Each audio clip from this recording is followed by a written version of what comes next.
the organizations that are related to oil and gas sector. So there is also a fund under National Environment Management Authority. They have some budget to train the relevant institutions to be able to handle that. Maybe before we get away from that issue, you're talking about Uganda Wildlife Authority being a parastatal and generating most of the funds you're supposed to use, and you're dealing with very, very powerful oil companies that are very wealthy. There are hard questions that you can't avoid. How safe are your staff out there? In terms of what? In terms of dealing with these oil companies that have a lot of money, and it is very clear that their interests, their economic interests, most times will clash with your conservation agenda. Our staff are well trained, and they know what they are doing, and it will be maybe very hard to compromise them in terms of their work. So, and the oil companies actually, they are also cooperative. They cooperate with us. So they are not looking at how can we compromise this stuff so that they can do things that they are not supposed to do. We really have good working relationship with the oil companies.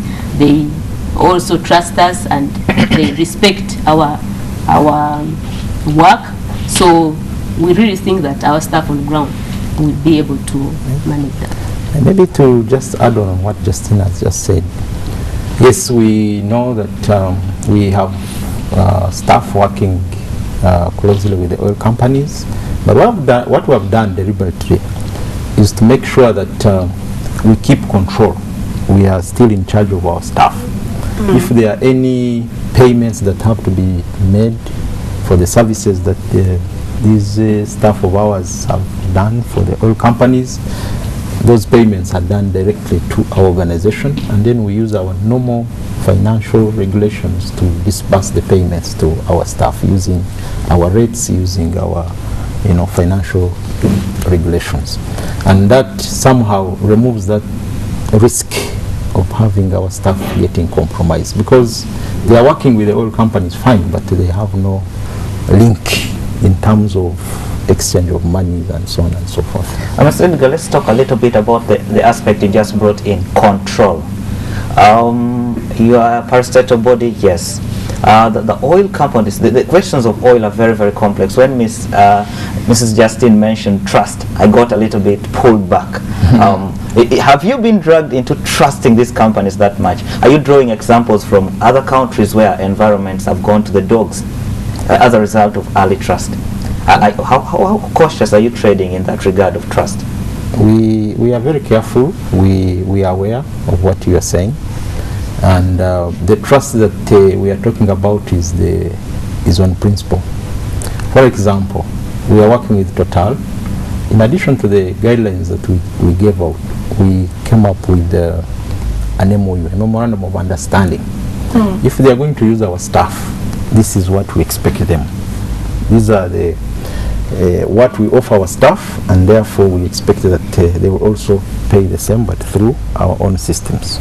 If they are going to enter the park, this is what we expect, that they will also pay park entrance fees like any other person.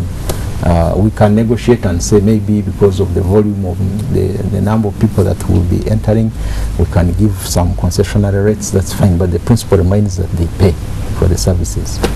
If they, because of their heavy machinery, they impact badly on our roads that we maintain within the park, then we hold them accountable and come in and do the repairs.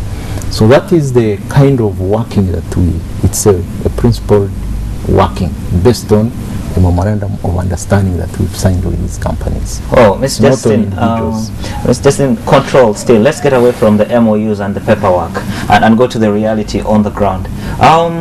Who really is in control of the other? I am very aware of the might of oil multinationals, and here is a parastatal trying to advance the environmental agenda of the country. When I think about that, my mind flashes back to examples of African countries that have gone to disaster, and I'm tempted to ask, who is in control? Who is driving who? Who is leading the path in that arrangement between you and Total? When you mention you're working with Total, and I really have my reservations about the commitment of many multinationals. I'm not saying Total is not committed, but who is in charge, especially in this conservation area? But you are aware that as Uganda we have environmental laws which these companies have to follow. So first of all, they have to comply with the environmental laws that we have as a country. If I may disturb a little, very many have violated that law. That's where my concern is. But that is the beginning. As you enter the country, as you come to investment authority, for example, they give you those laws that you have to follow. And you have really to ensure that even if you try to dodge, but at least they are there and they need to be followed. And we are happy that somehow these companies are trying to follow these environmental laws, the national environmental laws. And they have to comply with these laws. And again, these companies, when you are dealing with these companies, they have an image to protect, at the international image. So they have those international standards that they have to follow so that their image is not tarnished. Maybe tarnished or something.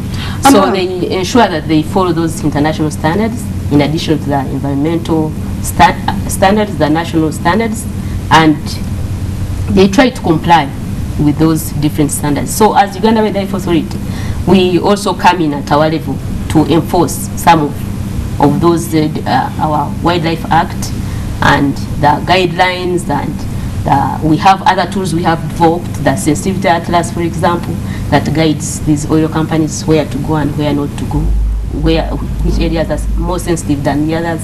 So they tried really to follow the different tools that we have put in place as an organization. And I can give examples to just demonstrate what we are talking about. When the oil activities had just come, when they get out the oil, they got the oil out through testing, that oil was not used in any way. So they burnt it off. And we realized the impacts that were associated with the flaring, burning that crude oil. And then we said, no, if you are working in a protected area, there will be no flaring in the national park or wildlife reserve. And following that strictness, these companies now, they don't flare that oil. They are keeping it until probably the refinery is done, or probably they go into agreements with the other companies. We heard they wanted to sell it to HIMA for combustion needs for HIMA cement. So that is one. Then we said, because of the impacts of these camps, for example, people coming and constructing camps, we said no camps within our protected areas. And now there are no camps. Everybody stays out, they come to work and go away. Okay? We said, opening up 120 by 200 meters of a pad is really not necessary. We've seen it happen somewhere else where they use smaller pads. So we said, if you're working in a protected area, this is the size that we recommend. And of course we work with PEPD in this, the government agency that is responsible for the regulation of the oil companies. We are not working alone. We sit on table. So those are the kind of examples that I can give to demonstrate that, yes, that they've adhered to. We have adhered to them. If I may ask briefly, maybe before Mildred comes in, how much access do you have to the operations of those companies? I'm really less interested in your memorandum of understanding and guidelines. I am interested more in what happens on the ground. How much access do you have to the activities and the placements of these companies? We have access as monitors. They are working within our areas. We have access. The man on the ground, the people on the ground access those drill sites, those activities, whatever they are doing. And anytime, what is being done? Exactly, 24 hours. Did you say 24 hours? Life. They work 24 hours and we have access to these operations 24 hours. You can enter anytime. I'm interested in your financial capabilities in that regard. When you talked about training earlier, oil comes with sophisticated challenges that need a special expertise to address it. Let's talk a little bit about your financial muscles and capabilities to do that. Now, when we say it's open 24 hours, we are not saying we are there 24 hours, but we can access those facilities anytime we feel like we want to access those facilities. That's the point we are saying. Okay, let's tackle the question of training that Ms. Justine talked about earlier. How how equipped are you? I mean, how equipped are you financially as Uganda Wildlife Authority to handle that training? It appears a common song in most parastatals and government organizations, the no money song. Are you not affected in any way? Is there any way that you need support, you need help to do that?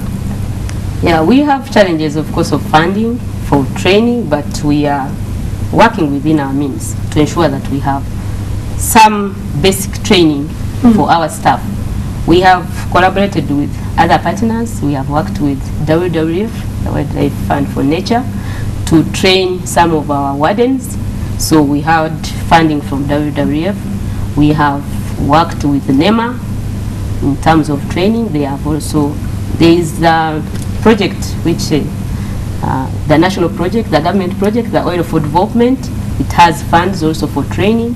So we have also accessed some funds through Oil for Development.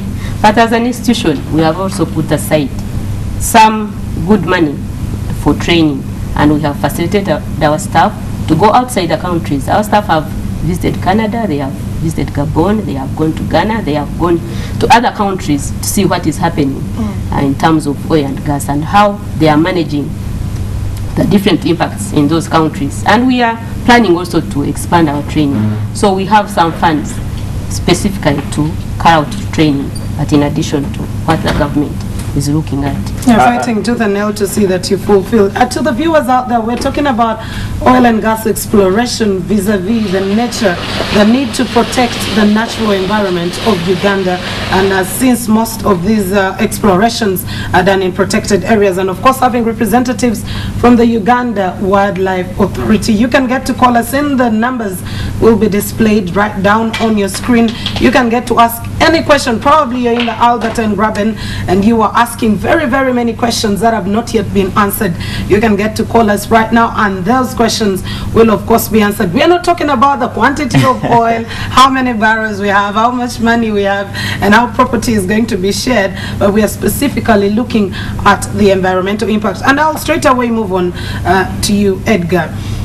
We look at various people involved in environmental protection, the oil and gas. We have Uganda Wildlife Authority, we have NEMA, the different organizations you're working with. But what is now the government's side? What is the government's work at this? What is government meant to be doing? You as Uganda Wildlife Authority, you've signed a memorandum of understanding. You've made all that, the guidelines you've given to the oil industries. They also have their part to play. But as government, how do they come in? Which part are they playing? Well, we are government. Even UWA is government. Yeah. It's part of government. NEMA is part of government, which is actually NEMA is the overall agency of government responsible for environmental management. So their task is to oversee that the environment is not damaged. But if you really meant the government that is responsible for this oil activity, and that is the Department of Petroleum Exploration and the Production Department, they also come in because they are interested in environmental issues being properly managed. They have environment officers within their department that are charged with ensuring that these oil companies manage the environment well. As I said, NEMA comes in.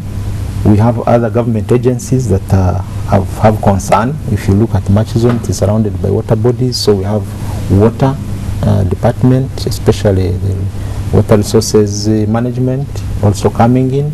We have the fisheries people coming in because it's affecting also the fisheries resource. So we have many government agencies, and we have a committee of technical people from all these departments that undertake monitoring, joint monitoring of activities. It makes a bigger impact. As UWA, we do our own monitoring, but when we combine with our colleagues from other agencies and we come up with a report which we submit to our respective heads of institutions and departments, then we create a bigger impact. And I think that is something that we've really seen work. There are decisions that have arisen from those kind of monitoring reports that we provided, and so decisions have been made. For example, initially because of the wastes that were coming out of the drilling activities, we used to contain them on the respective pads.